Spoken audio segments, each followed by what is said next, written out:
Tapi biasanya juga mereka kalau mau hancurkan pakai kampak, pakai alat-alat yang besar. Ini tidak. Nabi SAW cuma pakai tongkat dan belum disentuh, hancur sendiri. Dan hancurnya itu uniknya menjadi tanah. Selalu begitu. Semua 300 lebih patung itu dilakukan begitu oleh Nabi SAW. Dan mereka kaget melihat itu. Patung yang ratusan tahun mereka sembah, mereka yakini sebagai Tuhan. Bahkan mereka takut berbicara keras suara di dekat patung tersebut.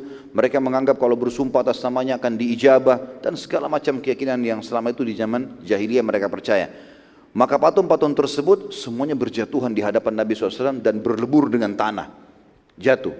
Dan Nabi SAW sengaja menyisakan Hubal.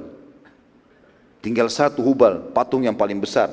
Dan keyakinan orang-orang Quraisy, kalau Hubal ini enggak akan pernah ada yang bisa kalahkan. Dan selama ada Hubal di Mekah, berarti tidak akan pernah Mekah bisa diserang. Seperti itu keyakinan mereka.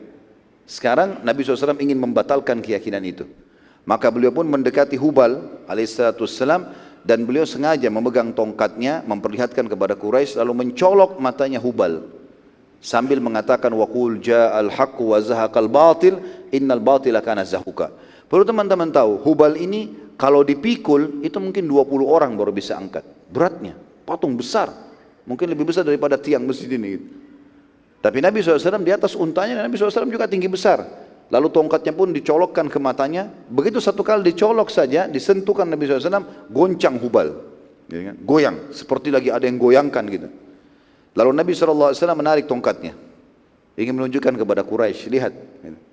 Lalu Nabi SAW melakukan yang kedua kali, sambil membaca waqul ja'al haqq wa zahaqal batil innal batila kana zahuqa. Lebih keras lagi suara Nabi SAW, memberitahukan kepada mereka ini dalam bahasa Arab, kebenaran telah datang